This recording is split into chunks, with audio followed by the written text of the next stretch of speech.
the power of the church in the world today. Hallelujah. कलीसिया की जो सामर्थ जो आज दुनिया में है वही The रोकता है। presence of the power of the Lord Jesus Christ church today is holding back the appearance of Antichrist and beast today. Prabhu Yeshu Hallelujah. मसीह की उपस्थिति से वो उसकी सामर्थ से भरी हुई कलीसिया है जो उस क्रिस्त विरोधी को, Hallelujah. उस पशु को रोकता है। Hallelujah. Hallelujah. People don't recognize the power of the church today. और आज कलीसिया की सामर्थ क्या है लोगों को समझ में नहीं आता। The power of the church is that it is holding back the appearance of Antichrist. और ये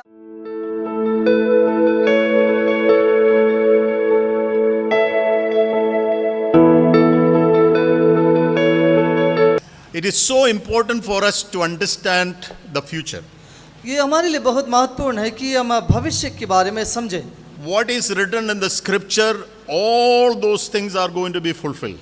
जो परमेश्वर के वचन में जो कुछ भी लिखा गया है जो भविष्य के बारे में वो सब कुछ पूरा होने पर। And it is not only about the first coming of the Lord.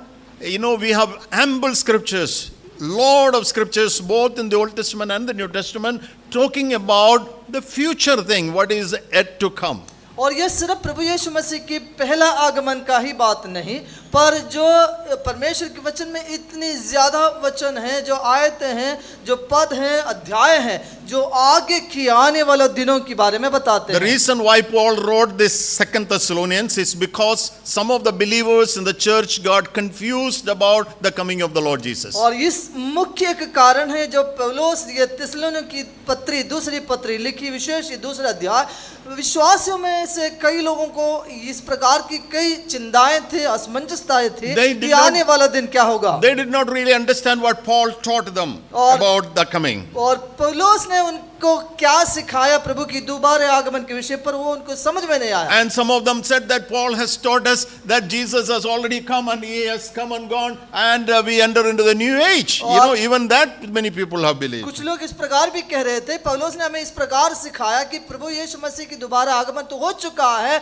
तो हम नया युग में प्रवेश कर चुकी हैं। So now Paul is clarifying that is not what I have taught. These are some of the things so important for us to understand when Christ is going to come. Do we have any signs for that?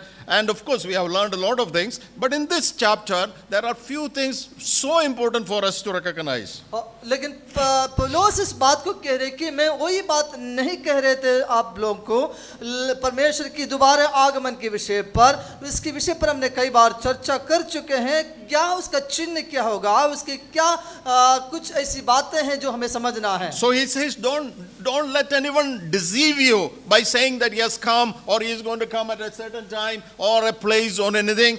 Understand some of the very important things. और इसलिए उन्होंने इनसे कहा कि विश्वासियों से जो मनुष्य के धोखा देने वाले बातों से तुम इधर उधर ना आ जाए कि जो प्रभु की आगमन हो चुका है, जो फलाना दिन में स्थान पर हम इसको नहीं माने। In both chapter, in 1 Thessalonians and 2 Thessalonians, Paul talking about what we call the rapture or the first phase of the coming of the Lord Jesus. और पहला थिस्सलुनीकी की पुस्तक और दूसरा थिस्सलुनीकी की पुस्तक दोनों पत्रियों में कलीसिया की उठा ले जाने वाला, इसको रैप्चर जो हम कहते हैं, उसके मुख्य विषय पर बात की गई। And rapture simply means that at a certain time in the future the Lord will come in the clouds and we will be taken to him, and that is what we call rapture. Rapture यानी कलीसिया की उठा लिया जाना, इसका मतलब यह है कि भविष्य में कोई भी कभी भी अचानक प्रभु यीशु मसीह की आगमन होगी तो विश्वास करने वाले विश्वासी प्रभु की कलीसिया उसके साथ लिया जाएगा। In chapter 2 he brings up some very important truths that what would happen before that and what is the responsibility of the church before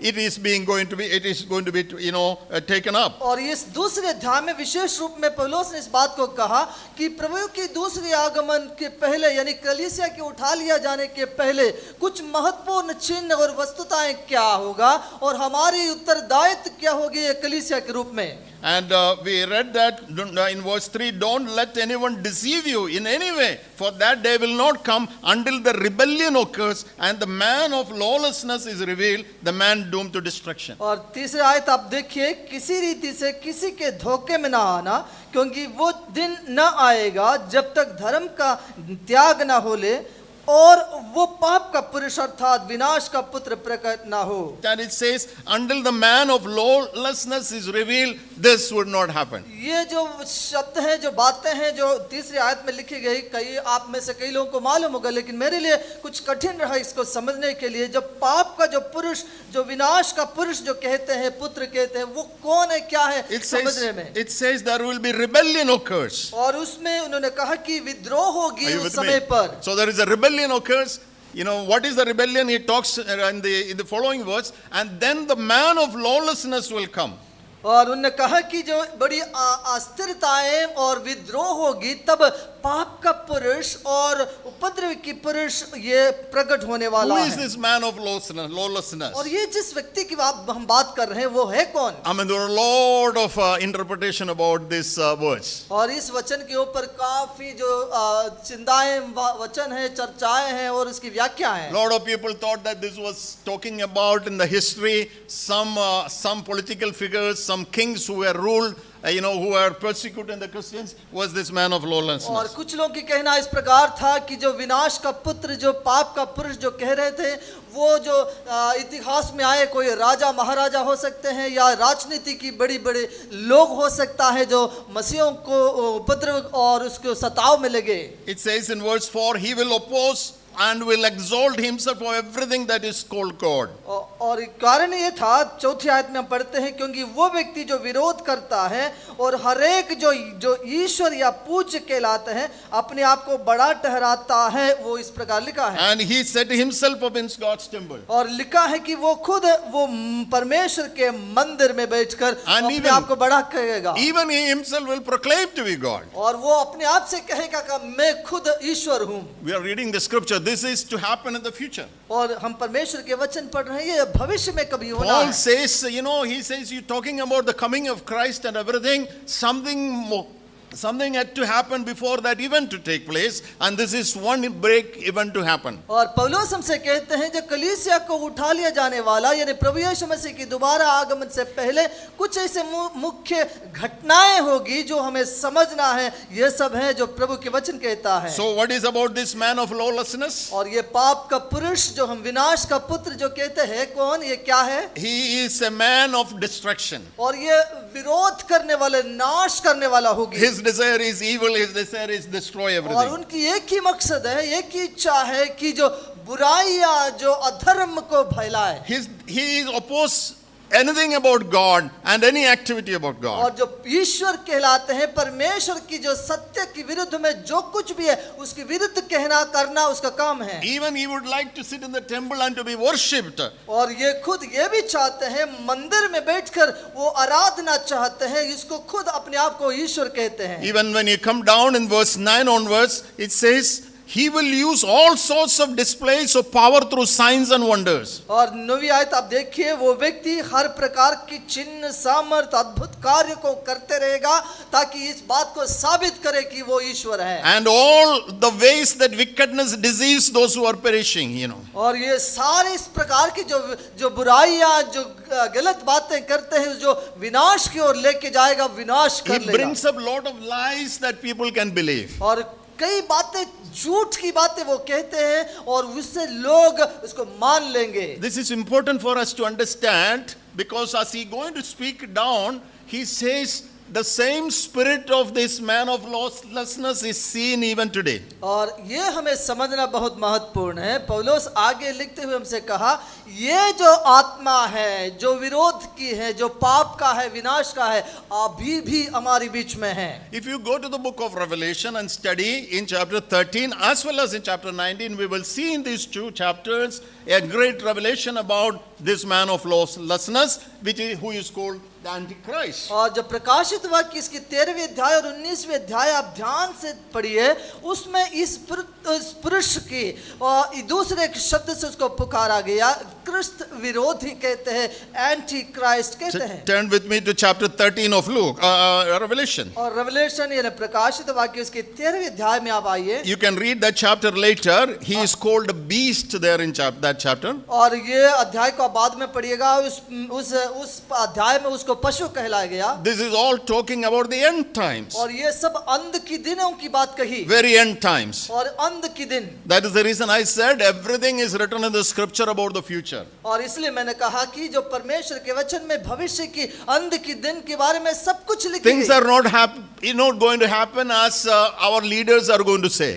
और जैसे कि हमारी अगुवे जो नेताओं कहते हैं वैसे होने वाला There नहीं are है। some world famous leaders and they talk about lot about the future. Those things are not going to happen. What is going to happen is already written, and this is what is going to happen. दुनिया की कोई भी मशहूर व्यक्ति जो कोई भी नेता कहते हैं वैसे अंत होने वाला नहीं है, पर जो भी होगा ये सब कुछ परमेश्वर के वचन में लिखी है। So this Antichrist is known as the beast, and some description is said about him in chapter 13. और इस व्यक्ति को, इस क्रिस्त विरोधी को 13वें अध्याय प्रकाशित वाक्य में पशु कहलाया गया और उसकी कुछ सविशेषताएं उसमें लिखी गई। What Thessalonians is talking about very, it comes very closer to the Revelation chapter, isn't it? और जो थिस्सलुनीकी की पत्री में जो हम पढ़ रहे थे वो बिल्कुल जो प्रकाशित वाक्य की जो पुस्तक में अभी जो हमने पढ़ा इसके बिल्कुल करीबी बातें हैं जो वही हैं। And when you come to chapter 19, what will happen to that beast is also said there. और 19वें अध्याय प्रकाशित वाक्य में इस पशु का क्या होगा वो भी लिखा है। और 19 पद देखिए, फिर मैंने उस पशु और पृथ्वी के राजाओं और उनकी सेनाओं को उस घोड़े के सवार और उसकी सेना से लड़ने के लिए इकट्ठे देखा। But the beast was captured. वो पशु और उसके साथ वो था, उसको पकड़ा गया। And the false prophet who performed the signs on its behalf. और जो झूठे भविष्यद्वक्ता थे उनके लिए जो काम कर रहे थे, The two of them were thrown alive into the fiery lake. और इन दोनों को जो उस आग में जो गंधक से The rest were, verse 21, the rest were killed with the sword coming out of the mouth of the rider on the horse. शेष लोग जो उस घोड़े के सवार की तलवार से जो उसके मुंह से निकलती है मार डाले गए। Earlier in the chapter, he talks about the rider on the horse, and as you read it, you will see it is talking about our Lord Jesus Christ. ये जो सफेद घोड़े पर सवार करने वाला है कौन, इसके विषय पर इस अध्याय की शुरुआत में लिखी गई वो सिर्फ प्रभु यीशु मसीह है। Jesus Christ himself talked about this in Matthew chapter 24 verse 30 onwards. और जो 24 अध्याय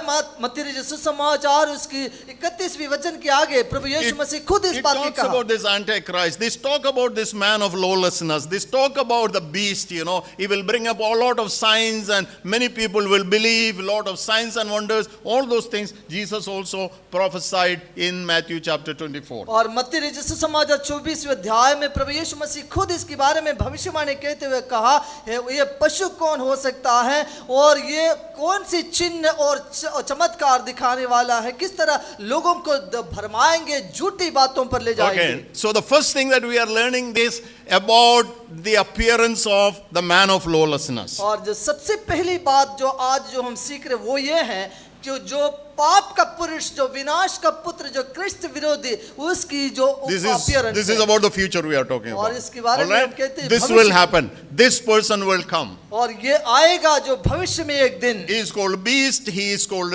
lawlessness, a man of lawlessness, talking about his human origin. और ये उसको कई शब्दों से, नामों से पुकारा गया, पशु बुलाया गया, पाप की पुरुष, विनाश का पुत्र सब कहा गया, ये मनुष्य रूपी है। And we also said what would happen when he comes. What is his nature? He is a rebellion. He is evil. He fight against God's people. He fight against even Christ. That is all what we have learned. और ये प्रकट होंगे, उसके स्वभाव किस तरह होंगे, किसकी सविशेषता कैसे होगा, ये विद्रोह करेगा, परमेश्वर के लोगों के खिलाफ लड़ते रहेंगे, उसके ऊपर उपद्रव को डाल देंगे, वो झूठ बोलेगा, भरमाएंगे, हर प्रकार की बातें। Why did people believe that Christ has already come? Because in the first century, they thought the man Nero or many other kings, and this kind of persecution is happening.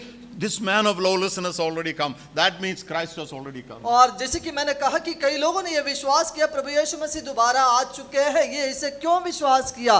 पहले शताब्दी के समय पर नीरो जो सम्राट थे, जो मसीहों को इतने उपद्रव किया, उसको सताया गया, उनको लगा वो व्यक्ति जो पाप की, जो पुरुष जो विनाश का पुत्र कहते थे, वही हो सकते हैं। And now Paul is bringing up a very important another truth here. और पौलुस अब दूसरे एक महत्वपूर्ण बिंदु पर हमें If लाते you look हैं। at verse 5. और 5वीं आयत देखिए, Don't you remember that when I was with you, I used to tell you these things. Now you know what is holding him back so that he may be revealed at the proper time. क्या तुम्हें स्मरण नहीं कि जब मैं तुम्हारे यहाँ था तो तुमसे ये बातें कहा करता था? तुम उस वस्तु को जानते हो जो उसे अभी रोक रहा है कि वो अपने ही समय में प्रकट हो। Now he is talking about that this beast has not come. This Antichrist has not come because something else is stopping that. और पौलुस कहते हैं ये जो पशु है, जो कृष्ण विरोधी है, जो पाप की पुरुष अब आया नहीं है, क्योंकि उसको रोकने वाला कोई है, उसको रोक रहा है। Something else is stopping that. और उसको आने में, इसकी आगमन कोई रोक रहा है। So we learned already that the man of lawlessness is about Antichrist, the beast that is talking in the book of Revelation, and who Jesus talked in Matthew 24. Now we need to understand who is that power. Who is this person stopping him to come? और सबसे पहले बात हमने ये कहा कि जो मत्ती ने जैसे समाचार और जो प्रकाशित वाक्यों में जो जिक्र की, उस पाप की पुरुष विनाश के पुत्र, जो कृष्ण विरोधी, जो पशु, जो अलग अलग नामों से बताया गया, ये है कौन, उसकी सविशेषताएं हमने कहा।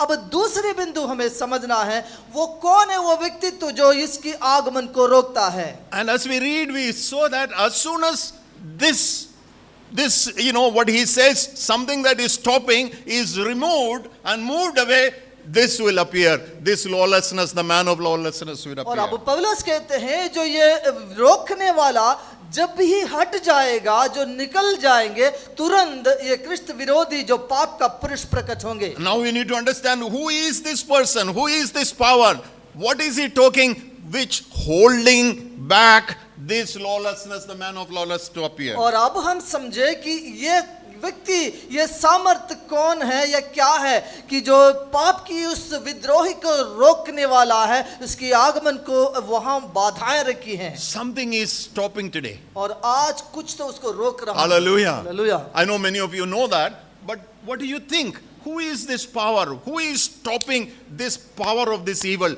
this appearance of the Antichrist to come? मैं जानता हूं में से कई लोग इस बात को जानते होंगे, लेकिन आप मुझे बताइए है कौन ये जो कृष्ण विरोधी की आगमन को, इस पशु को रोकने वाला सामर्थ और व्यक्तित्व कौन है? He will be taken away. This power will be taken away. This particular thing that is stopping will be taken away. Once it is taken away, this will come. लिखा है कि एक दिन इस जो सामर्थ है, जो व्यक्ति है, जो बुराई को रोकने वाला, वो एक दिन उसको भी इसको लिया जाएगा, हटाया जाएगा, तब ये कृष्ण विरोधी प्रकट होगी। Verse 6 he says, now you know what is holding him back. और 6वें वचन कहते हैं अब तुम जानते हो कि वो कौन है अभी This is रोकने वाला। important. This is very important for us to और understand. ये हमें समझना बहुत Do you अनिवार्य है। understand who is holding him back? क्या आपको मालूम है कौन है ये रोकने वाला व्यक्ति? Who is holding him back? कौन है जो रोकते हैं उसको? In the future, something is going to be moved away. Something is going to be taken away. And that is what it is holding today, the revelation of this उस Antichrist. भविष्य में ये रोकने वाला भी हट जाएगा, लेकिन अभी उस व्यक्ति, वो सामर्थ उस कृष्ण विरोधी को रोक रहा है। You know who is that? आपको मालूम है कौन है? You and I, the मैं church और of the आप Lord हैं। Jesus Christ. जो प्रभु की Hallelujah. जो कलीसिया परमेश्वर के लोग हैं। The power of the church in the world today. और Hallelujah. कलीसिया की जो सामर्थ जो आज दुनिया में है, वही रोकता The है। presence of the power of the Lord Jesus Christ church today is holding back the appearance of Antichrist and beast today. Prabhu Yeshu Hallelujah. मसीह की उपस्थिति से उसकी सामर्थ से भरी हुई कलीसिया है जो उस क्रिस्त विरोधी को, उस Hallelujah. पशु को रोकता है। Hallelujah. Hallelujah. People don't recognize the power of the church today. और आज कलीसिया के सामर्थ क्या है लोगों को समझ में नहीं आता। You know, we are gathering here and we are sitting here and worshiping, but many of us don't understand the power of this gathering. और हम यहाँ Hallelujah. इकट्ठे हुए हैं, हम Hallelujah. प्रभु की आराधना करते हैं, लेकिन कलीसिया की ताकत Hallelujah. क्या है, सामर्थ क्या है, हम नहीं The समझते। power of the church is that it is holding back the appearance of Antichrist. और याद रखिए जो Hallelujah. परमेश्वर की कलीसिया है वो सामर्थ जो क्रिस्त विरोधी को, इस पाप की पुरुष को रोकता है। And it says as soon as the church is taken out, as soon as the rapture will take place, the revelation of Antichrist will take place. और परमेश्वर के वचन कहते हैं जिस क्षण कलीसिया उठा लिया जाएगा वो कलीसिया प्रभु के साथ चले जाएंगे, उस क्षण जो क्रिस्त विरोधी ये पाप की पुरुष प्रकट होगा। Our worship is very important. इसलिए प्रियो हमारी आराधना महत्वपूर्ण Our है। reading the scriptures are very important. परमेश्वर के वचन पढ़ना हमारा Our महत्वपूर्ण है। praises and fellowship is so important. हमारी स्तुति आराधना में उठने वाले संगति इसलिए बहुत महत्वपूर्ण Because है, church has the power. क्योंकि कलीसिया के पास वो सामर्थ है। You know, he has given power to the church, and he says God has given this authority to the church. The power is above all authority, all dominion, and every name above that is given in this world. और परमेश्वर ने कलीसिया को इतनी सामर्थ और अधिकार दिया है, और वो अधिकार, वो सामर्थ सारे अधिकारों की ऊपर है जो प्रभु ने दी है। Paul says the same thing in chapter 3:2 about that great power of the church. और ये तीसरे अध्याय में भी, इफिसियों की पत्री में भी कलीसिया की बड़ी सामर्थ के विषय पर पौलुस ने कहा। So he says incomparable great power, it और cannot वो be इस- compared with any other power. और ये ऐसा सामर्थ है किसी के साथ तुलना नहीं कर सकते, वो इतनी बड़ी सामर्थ And है। that is what he has given to the church. और वो सामर्थ कलीसिया को दी Because गई। of that spiritual power, because of that spiritual authority that we have, we are able to stop the advent of Antichrist. इसलिए कि कलीसिया को यह सामर्थ दी गई, यह बहुत बड़े आत्मिक पावर, एक बड़ी ताकत दी गई, इसलिए जो क्रिस्त विरोधी है, शैतान है, और जो पशु जो भी कहते हैं उसको हम रोक रहा है। When will the Antichrist come? और क्रिस्त विरोधी कब आएगा? When you and I will be taken away from here. जब मैं और आप यहाँ से Hallelujah. उठा लिया जाएगा तब उसकी आगमन Hallelujah. The होगी। church will be taken away. जब कलीसिया को उठा लिया That is जाएगा, the first phase of his coming. First phase of his coming. प्रभु यीशु मसीह की आगमन की पहला पहलू है वो We will चीज, be taken in the clouds. और उस Hallelujah. बादलों में हमें उठा लिया In जाएगा। 1 Thessalonians chapter 4, he talks very clearly about that. और पहला थिस्सलुनीस की चौथी अध्याय में उन्होंने कहा ये बिल्कुल clear. Until then, God has given us a great responsibility. और तब तक परमेश्वर ने हमें बहुत बड़े उत्तरदायित्व You दिया know है। what is the responsibility God has given? आपको मालूम है हमारी जिम्मेदारियां क्या हैं? We are watchmen. और हम वो पहरुए हैं। And what do we have to watch for? हमें किस चीज की Listen निगरानी carefully this. करना है? What do we have to watch for? हमें देखना क्या है? We don't want this enemy to get in. हम ये नहीं Hallelujah. चाहते कि दुश्मन We अंदर don't want this घुस पाए। Antichrist to come in. और हम नहीं चाहते Hallelujah. वो हमारे बीच में कुछ We have to stop it. हमें इसको Hallelujah. रोकना होगा। That is our job. ये हमारे काम। Hallelujah. Hallelujah. Until the gospel in Matthew 24:4, Jesus said, until the gospel is preached to the last person in the world, his coming will not take place. In other words, that is our great job in taking the gospel to strengthen the church, to develop the church, and to fulfill, to make the church, the bride in a level where Christ is expecting from them. मत्ती जिसकी 24 अध्याय में प्रभु यीशु मसीह ने कहा कि जब तक ये जो राज्य की सुसमाचार सब जातियों के बीच में जब सुनाया न जाएगा तब तक अंत नहीं होंगे। Now we have seen two things now, okay? हमने दो बातें देखी। We understand who is this man of lawlessness. सबसे पहले हमने देखा है कि ये क्रिस्त विरोधी कौन है, ये पशु जो हम कहते कौन है। We understood about the church and the power, and until the church will be taken away, he cannot come. और हमने देखा कि जब तक कलीसिया उठा लिया ना जाएगा, ये जो सामर्थ यहाँ से हट नहीं जाएगा तब तक वो नहीं आ सकते। Now this is very most important thing. You must listen me carefully. The next thing what I am going to और say. अब जो मैं कहने वाला आपको ध्यान से सुनना है जो बहुत महत्वपूर्ण है। Verse 7. You look और at verse 7. 7वीं बात देखिए, Carefully look at verse 7. बिल्कुल ध्यान से देखिए please. For the secret power of lawlessness is already at work. But the क्योंकि one who holds it back will continue to do so till he is taken out of the way. क्योंकि अधर्म का भेद अभी भी कार्य करता जाता है, पर अभी एक रोकने वाला है, और जब तक वो दूर ना हो जाए वो रोक के रहेगा। Hallelujah. Hallelujah. No, we're talking about the future of the coming of Antichrist. और हम तो भविष्य में जो आने वाले जो क्रिस्त विरोधी की बात करते हैं। And we already said about the Antichrist and his nature and his spirit and his power and his desire and everything. और हम उसके विषय पर कई बातें कही, उसकी स्वभाव क्या होगा, उसका नेचर क्या होगा, इसकी क्या इच्छा होगी, किस तरह वो काम करेगा। He is everything about destruction. और Okay? वो सब एक ही बात से आते हैं, Now विनाश। Paul is saying something more. अब पौलुस कुछ और बातें For कहते the हैं, secret power of lawlessness is already at work. कहते हैं अधर्म का भेद अभी भी कार्य में है, But the one who holds it back will continue to do so till he is taken out of the way. लेकिन अभी रोकने वाला भी इसको रोक के रखा है, तो जब तक वो रोका है वो नहीं आ पाएगा। Hallelujah. आमीन। There is something unseen in the world. We are talking about the coming of Antichrist.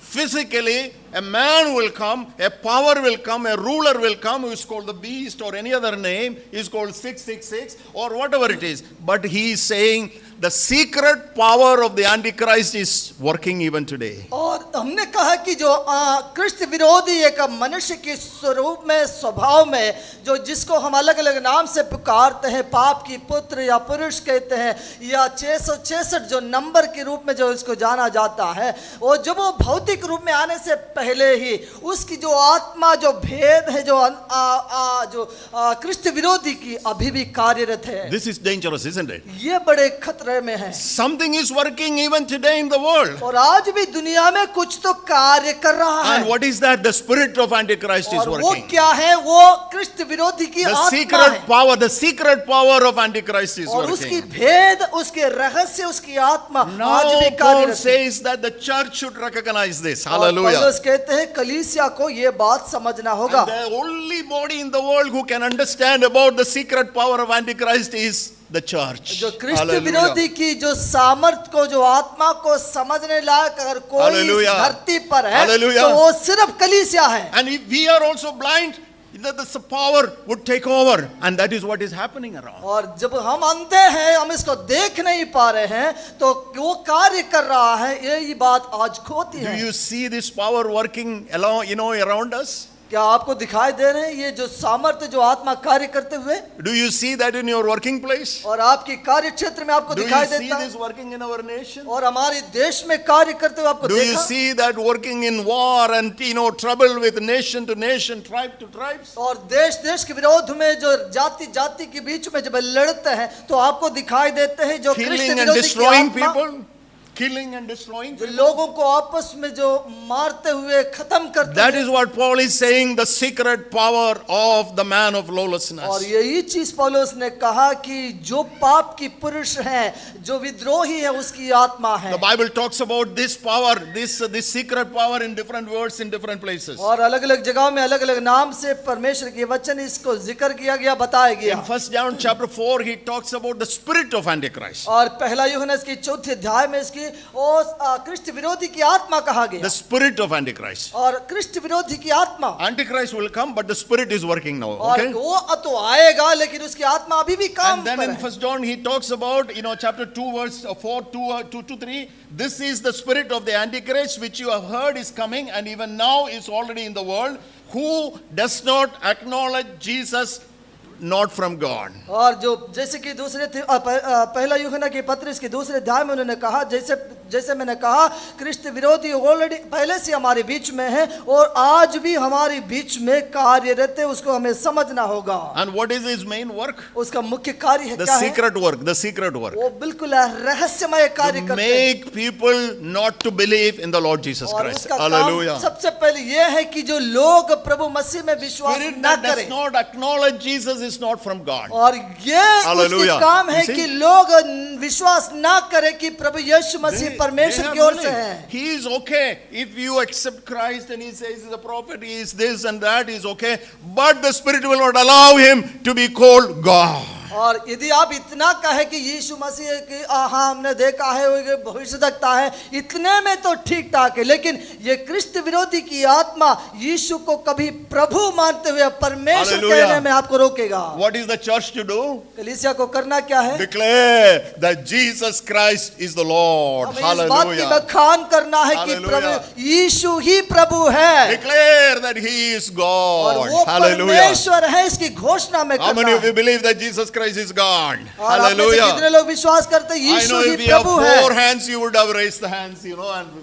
praise the Lord. मैं सोच रहा था कि आप दोनों हाथ उठाकर परमेश्वर को धन्यवाद करेंगे। अगर आपके पास 4 होते तो चारों उठा के चारों आप प्रभु को उठा के धन्यवाद आप करते praise थे। the Lord Hallelujah. कहेंगे, hallelujah। That much we believe that Jesus Christ is God. क्योंकि हम Hallelujah. पूरे मन से दिल से विश्वास करते हैं यीशु ही Hallelujah. परमेश्वर है। Hallelujah. Hallelujah. Raise your hand, both of you raise your hand and say that Jesus is the Lord. Jesus is God. दोनों हाथ Hallelujah. उठा कर कहिए यीशु ही प्रभु है, यीशु ही परमेश्वर है। When you do that, you are stopping the secret power of the Antichrist. जब हम इस बात को करते हैं तब हम कृष्ण विरोधी की आत्मा को कार्य करने से रोकते हैं। There is another secret power that is happening.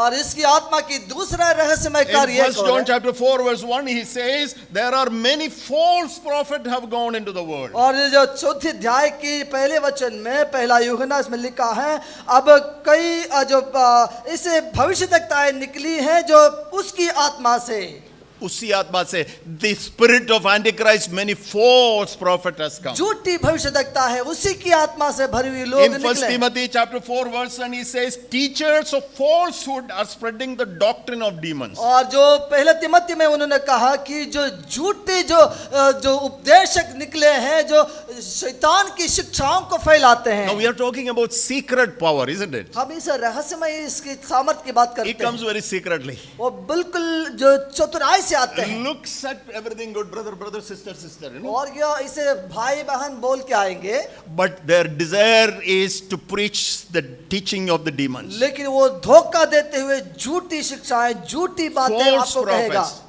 And the Bible says some of these prophets are arising from you even. और परमेश्वर के वचन कहते हैं ऐसे कुछ झूठी भविष्यवक्ताएं आपकी बीच में से उठी है Among the Christian church. और ऐसे मसीह संस्था सभा Because they से have selfish interest. और अपनी स्वार्थ इच्छा के Remember लिए Jesus himself said in Matthew 7:15. और प्रभु यीशु मसीह ने 7वें अध्याय मत्ती उसकी 15वीं आयत में कहा Beware of false prophets which come to you in sheep's clothing, but inwardly they are ravening wolves. और जो उनसे सतर्क रहना जो भेड़िया भेड़ की उस भेष में उस वस्त्र में आते हैं और वो बहुत खतरा है खतरनाक है। A frightening underworld is working here. और एक इसे अधो लोग जो हम कहते हैं इससे कार्यरत हैं और जो हमें They भयावह है। believe that once you get into this, you can connect with the the hell, the demonic powers and Satan. कहते हैं कि आप लोग इस दुनिया में जाएंगे इस आत्मा में तो आप जो शैतान की ताकतों से मरे हुए लोगों से मिलेंगे उससे आप कनेक्ट करेंगे। Friends, this is not known as gates of hell in our country, but there are many places this is happening and people are being lured to that, people have been attracted to that and been deceived by the gates of hell. मित्रों हमारे देश में इस प्रकार की कोई इसे फाटक नहीं होंगे लेकिन इस प्रकार की जो चीजें हैं चिंताएं जो लोग हैं जो लोगों को अपनी ओर आकर्षित करता है जो सचमुच में नरक की ओर ले जाता है और आपको विनाश में ले I'm जाएगी। talking about an unseen power that is happening in the world today. मैं आज इस दुनिया में ऐसे एक शक्ति के विषय पर कहता हूं जो अनदेखी In है। Ephesians chapter 6 verse 12, Paul says spiritual forces of evil in the heavenly realm. और जो इफिसियों की पत्री उसकी 6वें अध्याय की 12वें वचन में उन्होंने कहा कि जो अनदेखी इस दुनिया में जो आत्मिक सामर्थ और शक्ति Spiritual forces of evil in the heavenly realm. और जो स्वर्गीय स्थानों में जो बुराई What is की this? शैतान की जो सामर्थ है Have you ever उसकी thought विषय- about all these things? क्या आपने कभी इसके बारे में This is सोचा? not something to do as once you go out of this world. और ये आप एक बार यहाँ इस दुनिया से चला गया कुछ भी नहीं करने का। This is about our fight with those spiritual forces when we are here in the world. और ये उसी की बात है जब हम इस संसार में हैं उस शक्ति के विरुद्ध में उस अंधकार की ताकत के विरुद्ध में लड़ने की There है। is something in the future. Physically, this power will appear, which is called the beast or the Antichrist, but the Spirit is working everywhere now. भविष्य में Hallelujah. जैसे प्रियो मैंने कहा कि जो वो पुरुष वो एक भौतिक रूप में प्रकट होने वाला जरूर है लेकिन आज भी अभी भी उसकी आत्मा उसकी सामर्थ उसके कार्य Hallelujah. करते हैं लोगों को भरमाते हुए। Here comes the great responsibility of the church. और इसलिए Hallelujah. कलीसिया की बड़ी जिम्मेदारी हमारे Hallelujah. सामने आती है Holding that power. और उसको Hallelujah. रोक के रखना। Hallelujah. Hallelujah. Holding that power. और उस सामर्थ को रोकना। Have you recognized this responsibility? आपको ये ये जिम्मेदारी समझ में आ रहे हैं? That is the reason we come together for prayer. और इसी कारण इसी के लिए हम प्रार्थना में इकट्ठे We have होते हैं। fasting prayers. हमारे पास उपवास We प्रार्थना have है, special prayers. विशेष प्रार्थना है, It's all fighting against the spiritual forces in the heavenly और realms. ये सारे गतिविधियां जो सारे आत्मिक कार्यक्रम इसलिए कि उस अधर्म को, उस शैतान को, उस प्रधानों को, उस दुष्ट की शक्ति को रोकने That's की। the reason Paul said our fight is not against flesh and blood. इसलिए पौलुस ने कहा कि हमारी Hallelujah. लड़ाई मांस और लहू से नहीं, Our fight is against these spiritual forces, these gates of hell, these spiritual forces in the heavenly और realms. पौलुस कहते, वचन कहते, हमारी लड़ाई उन प्रधानों से, उन शक्तियों से, उस अंधकार की ताकतों से है, उस फाटकों से है जो शैतान की है। When God has placed us in the city of Bhopal, जो hallelujah, परमेश्वर की लोगों को हमें इस शहर में ये कलीसिया के रूप में रखा in the state of Madhya Pradesh, और इस मध्य प्रदेश राज्य में what is our responsibility? हमारी उत्तरदायित्व क्या है? To hold this power there. और इस Hallelujah. सामर्थ को, इस कृष्ण To विरोधी को stop रोकना this power. और उसको रोके रखना। And this power comes up to destroy everything. और ये Hallelujah. सामर्थ आपको विनाश करने आता है। And the church is here to pray against those spiritual darkness and demonic powers. कलीसिया इसलिए यहाँ रखी गई उस आत्मिक ताकतों के विरुद्ध में, शैतान की शक्ति के विरुद्ध में लड़ने के लिए, युद्ध करने के It लिए। comes in different forms. और ये अलग अलग रूप में It आती can है। comes into our own mind sometimes. कभी कभी हमारे मन मस्तिष्क में वो You भर know, with जाती the है, different thoughts. हमारे विचारों में आती है। And discouragement and conflicts in our minds. कई बार ये जो आत्मा एक निराशा के रूप में हमारे जीवन में इतनी भर जाती है, Fears in our mind. हमारे जीवन के अंदर बड़े डर भय We पैदा forget करते about the promises of God. हैं और हम परमेश्वर के वायदों को भूल जाते हैं। Sickness and money or economic issues or job issues, it comes up in different ways. और ये अलग अलग पहलू में हमारे जीवन में आ सकते हैं। हमारी जीवन शरीर की बीमारी और आत्मिक और आर्थिक परिस्थितियों के रूप में आ सकती You है। are the powerful body of Christ. और प्रभु की वो आत्मिक शरीर है हम। Let the people around you talk anything. जब लोग चारों ओर कुछ भी कहें, But the Lord is my shield. और लेकिन परमेश्वर मेरा वो ढाल Hallelujah. है। I have the power to stop this spirit of Antichrist to और come उस in. शैतान की, उस कृष्ण विरोधी की आत्मा को रोकने की आत्मिक शक्ति मुझ में है। God himself will come down and help you in such kind of situation. परमेश्वर खुद उतर आकर मुझे Hallelujah. उस संदर्भ में मुझे मदद करेगा। How many of you believe that God could come down and help you in times of difficulties and discouragement and all kind of issues? और आप में से कितने लोग विश्वास करते हैं संकट के समय पर वो अति सहज से मिलने वाला सहायक है, जो हमारी जो परिस्थितियों में, परेशानियों में खुद उतर कर हमें मदद It's करता a very है। beautiful story in the book of Joshua. यहोशू की पुस्तक में एक अच्छे Is सुंदर it? In कहानी chapter है, 5, end of chapter 5, you will see that. और 5वें अध्याय की आखिरी में Where the people of Israel were going to enter into land of Canaan and they were standing in front of Jericho, very big wall. और वो जब वायदा किए हुए देश में प्रवेश करने वाले थे, यरीहो की जो शहरपनाह के पास आए। Joshua was fearful at that moment of time. और इस समय पर यहोशू काफी डरा हुआ It's लगता है। impossible to conquer Jericho, isn't और it? यरीहो की जो शहरपनाह को कब्जा करना मुश्किल था। Now when Joshua, verse 13 of chapter 5. और 5वें अध्याय की 13वीं वचन। Now when Joshua was near Jericho, he looked up and saw a man standing in front of him with a drawn sword in his hand. जब यहोशू यरीहो के पास था, तब उसने अपनी आंखें उठाई और क्या देखा कि हाथ में नंगी तलवार लिए हुए एक पुरुष सामने खड़ा है। Hallelujah. Hallelujah. He asked him, are you for us or for our enemies? तो ये यहोशू ने सवाल पूछा, क्या तू हमारी You know ओर what का this है man या हमारी? said? I have come down as the commander of army of the Lord. I have now come. और ये व्यक्ति ने, पुरुष ने इस प्रकार उत्तर Hallelujah. दिया, देखो Hallelujah. मैं यहोवा की सेना का प्रधान होकर अभी आया हूँ। The commander of the army has come down with a sword. और Hallelujah. देखिए प्रभु ये परमेश्वर की सेना के प्रधान मुखिया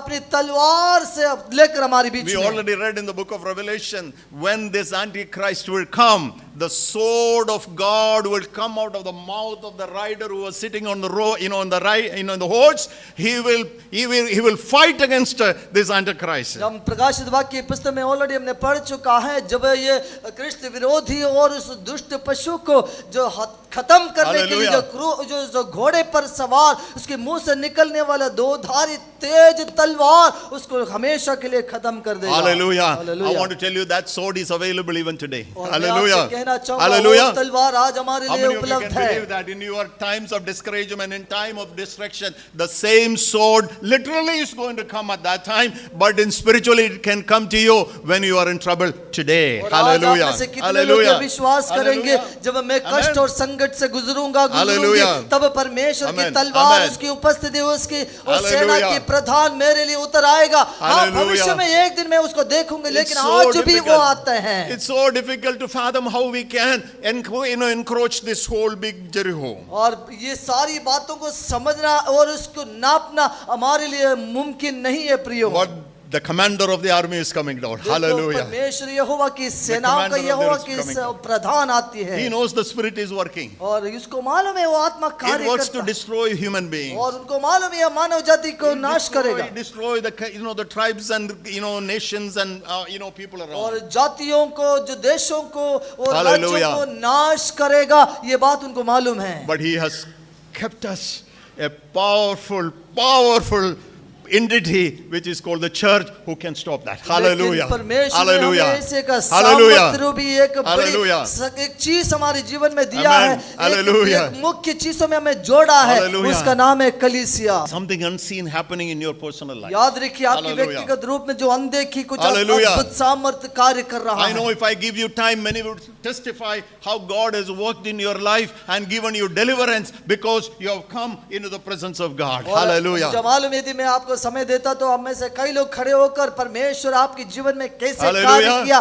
कैसे छुटकारा दी और आप Hallelujah. प्रभु की उपस्थिति में कैसे पहुंची, आप कहेंगे। I know many have testified, told me that pastor I have attended, that worship time was such a great deliverance for me. और मैं कईयों से सुना हूं, जो कई लोगों ने मुझसे कहा, जो पासवान मैं इस Hallelujah. प्रकार की एक सभा में बैठा था, उस समय परमेश्वर की आत्मा मुझे पकड़ा, उनको कुछ बोला है। I was discouraged, I was completely torn apart, but as I was part of the worship, something has come down and I was completely set free. मैं Hallelujah. निराश होकर थके मांदे वहां बैठे हुए थे। Hallelujah. मुझे ऐसा लग रहा था मेरे लिए कोई उम्मीद नहीं, पर वो आराधना, वो Hallelujah. परमेश्वर की उपस्थिति मेरी जिंदगी को बदल Is the. anyone of you remember such kind of a situation in your life? क्या आप में से कोई इस Hallelujah. प्रकार की Show कोई your hand. Show समस्या your hand. और Hallelujah. घटना याद है Have you आपको? experienced any time when you heard the word of God, how God has spoke to you and how has delivered you from the great difficulties and tensions that you were going through? क्या आप में से किसी ने Hallelujah. परमेश्वर की आत्मा के Hallelujah. वचन सुना है, जब आप Hallelujah. क्लेशों में, संकट में, निराशा में ऐसे बैठे थे,